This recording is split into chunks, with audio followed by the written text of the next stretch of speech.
হাসনাত, সার্জিস, নাসিরউদ্দিন পাটোয়ারি, নাহিদ ইসলাম তথা এনসিপিকে জামাত চরমোনাই বলয় থেকে দূরে সরানোর নানান চেষ্টা চলছে। সে চেষ্টার অংশ হিসেবে নাহিদ ইসলামদের, হাসনাত, সার্জিসদের একদিকে যেরকম ভয় দেখানো হচ্ছে, যদিও থ্রেট দিলেই যে ওরা ভয় পায় তা না। ডিজিএফআই এখানে রোল প্লে করছে, সেনাবাহিনী ভয় দেখাচ্ছে, বিএনপি ভয় দেখাচ্ছে, বলছে যে বাচ্চা বলে এতদিন মাফ করেছি, এবার কিন্তু আর ক্ষমা করব না। আবার ফজু পাগলা ভয় দেখাচ্ছে, তোমরা 500-700 মানুষ হত্যা করেছো, মানে তোমাদের ফাঁসি হবে। এই যে বিএনপি জুলাই সনদের আইনি ভিত্তি দিতে চায় না, সাংবিধানিক ভিত্তি দিতে চায় না, এবং জুলাই সনদ নিয়ে আদালতে প্রশ্ন তোলা যাবে না, এই ধরনের নীতিতে বিএনপি বিশ্বাস করে না। কেন?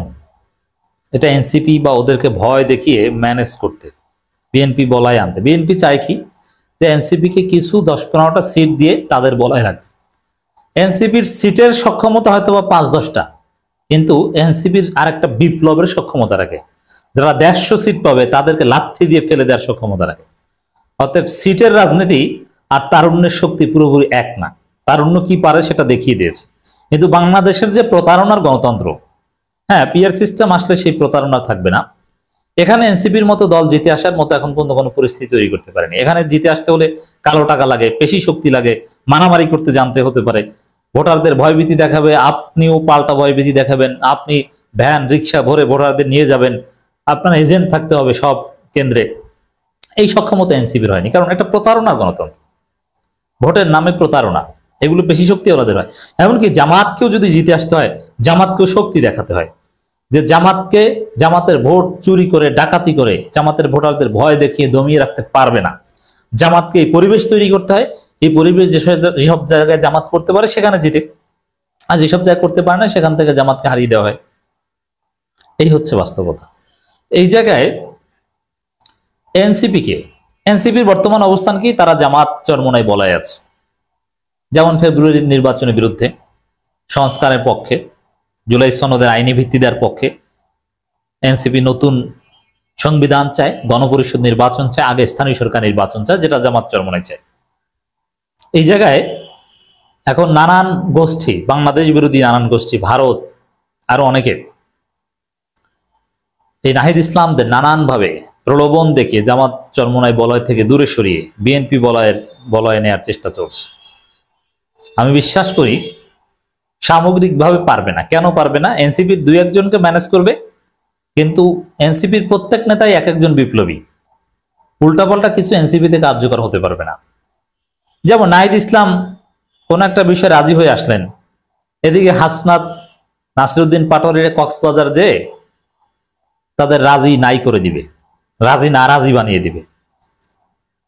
এনসিপির ছেলেরা মেধাবী, এদের অনেক সমালোচনা আছে, কিন্তু এরা মেধাবী, এরা ব্যক্তিত্ব সম্পন্ন। এদের মধ্যে এখন পর্যন্ত জি হুজুর, ভাই, এগুলো চলে না।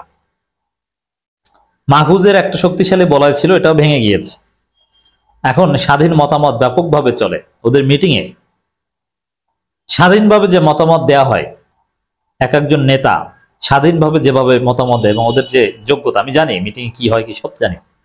এটা জামাতের নির্বাহী পরিষদে তো স্বাধীনতা নাই বললে চলে। জামাতের নির্বাহী পরিষদ ওটা কিছু না। জামাতের অধিকাংশ অনেক নির্বাহী পরিষদ সদস্য আমাদেরকে বলেন, আমরা বলি যে ভাই এটা নির্বাহী পরিষদে আপনি জোরালোভাবে উত্থাপন করেন, হাসে। এর মানে ওটা উত্থাপন করলে তার চাকরি থাকবে না মনে হয়। বলতে চায় কিন্তু বলতে পারে না। ওই একটা গ্রুপে যা বলে ওইটাই ঠিক আছে হুজুর। বিএনপির স্থায়ী কমিটিতে তারেক রহমান বা তার পন্থী একটা গ্রুপ কিছু বললে সেটা রিফিউট করার মতো সক্ষমতা অনেকের নেই। কিন্তু এনসিপিতে ওটা চলে না। এনসিপিতে স্বাধীনভাবে মতামত প্রকাশ করা হয়। এই জন্যে যে চেষ্টা চলছে এনসিপি নেতাদের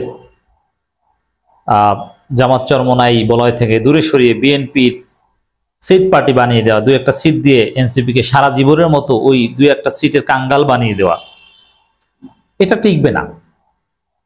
এখন এই যে তৎপরতা চলছে তার প্রমাণ কি? একটা খবর, মালয়েশিয়া যাচ্ছে নাহিদ ইসলাম। অবশ্যই দলের সিদ্ধান্তে দলের অনুমোদন নিয়ে যাচ্ছে, কিন্তু এই মুহূর্তে মালয়েশিয়া যাওয়ার মতো স্বাভাবিক কোনো কাজ নেই। এই মুহূর্তে এনসিপির বা জাতির যে রাজনীতি, তাতে এনসিপি নেতার বিদেশ সফরে কোনো প্রয়োজনীয়তা নেই। এখন বাংলাদেশের রাজনীতি উত্তাল, একটা পাতানো নির্বাচনের বন্দোবস্ত চলছে,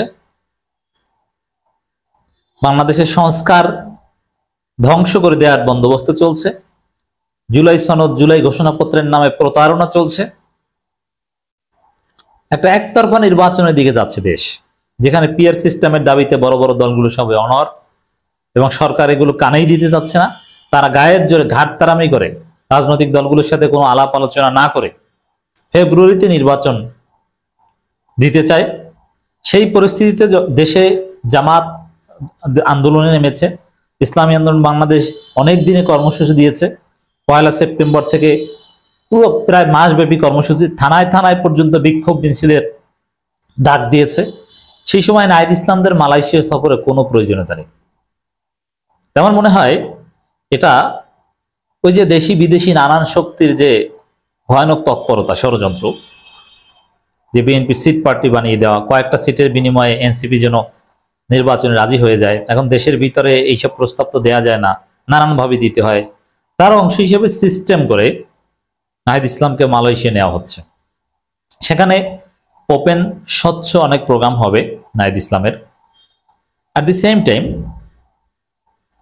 বিভিন্নভাবে নাহিদ ইসলামকে প্রস্তাব দেওয়া হবে যে বাবা কয়টা সিট পাও, কয়টা সিট চাও, কি চাও, নির্বাচনে আসো, জামাত চরমনাইয়ের মতো এই বিপ্লবী কথা আর বইল না, সংস্কার টংস্কার ওগুলো ফাও রেখে দাও, তোমরা কয়টা সিট চাও, নতুন সংবিধান ওটা তো তোমরাও চাও না, কথার কথা বলো, কারণ কয়টা সিট দিলে তোমরা ওইটা বলবা না। নানান মহল থেকে আরো কত খেলোয়াড় আছে রাজনীতির, বাংলাদেশের রাজনীতির খেলার কয়েকটা স্টেশনের নাম বলি যারা জানেন। রাজনীতির গোপন বন্দোবস্ত, যে 111 বা তার আগে থেকে এটা চলে আসে, কোন জায়গায় বসে হয়, বাগ বাটোয়ারা, পাতানো নির্বাচন, গোপন খেলা কোন জায়গায় বসে ঠিক হয়। মালয়েশিয়া একটা জায়গা, কুয়ালালামপুরে অনেক বৈঠক হয়েছে, হয় সিঙ্গাপুর, ব্যাংকক, এমনকি তুরস্কের ইস্তাম্বুলেও কিছু কিছু হয়েছে। এখানে লন্ডন কিংবা নিউ ইয়র্ক এটা অনেক বেশি দূর।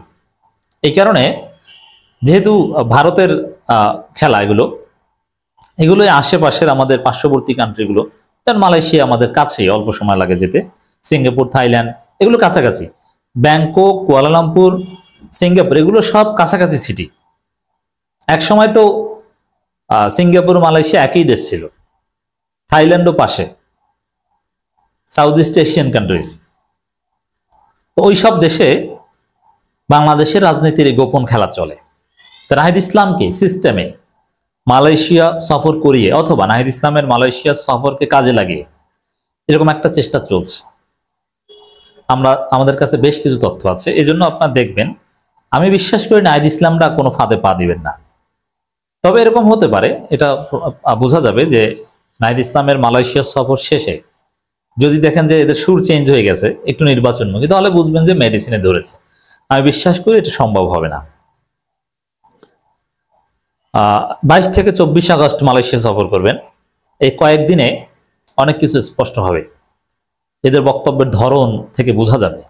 আমরা ডিপ অবজারভেশনে রাখছি।